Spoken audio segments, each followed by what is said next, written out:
I've been pretty flat out with my wedding stuff and setting up my new website, and I've got some new packages out there.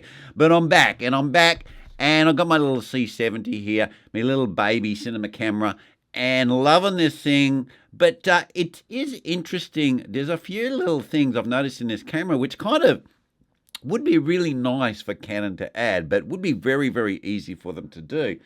And the one thing that I find being a cinema camera, it's a little bit strange, is when you go and you want to review your content on this camera, it kind of like it's a bit basic.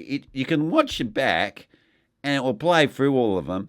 But if you want to just edit it or change it, or like you can on like the R3, which I'm filming on now, and you can actually shorten the clip because you may have filmed a long clip and a lot of it's crap. I don't have to bring that into my computer and have these big long clips. I can actually on site, if I've got the time, trim it and resave it.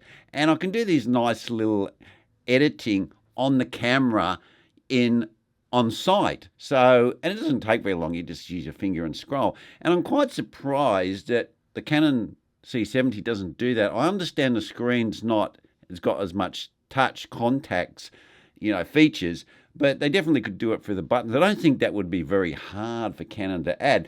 So Canon, if you listen to this, or maybe even some other content creators, if you're watching me talking about this, can we all get online and maybe get Canon to update that for us? Because that would be a really cool addition for us who are run and gun, and we just want to like trim out, especially when you do slow motion. You get so much crap content and you just want to trim it down to a little bit you want to use.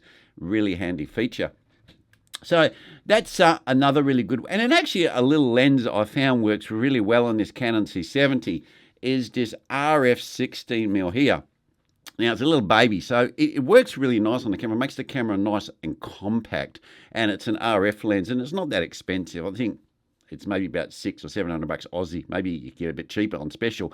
But the really good thing about this lens is on a full frame camera, I'm not a fan because it doesn't really correct the image very well because it's so wide and it's just not that sharp either.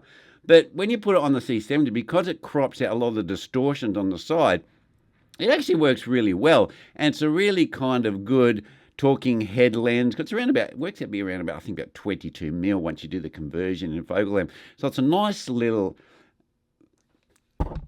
focal length to, sorry guys, I just tapped the microphone. It's just a really nice focal length to do your talking heads. And also it's a nice camera if you like doing handheld and all that, which I'm not a fan of. But if you like doing that, it's really good for that sort of thing too. So just a couple of C70 tips. I still will be doing the anamorphic stuff, but I've just been a little bit busy lately. So guys, still keep an eye out for that. It's coming. And it just takes a bit of time to set up all the cameras and do all the tests. So I've been a little bit time poor at the moment. But anyway, guys, that's what I've got for you today. And get out there with your C70s and do some more filming.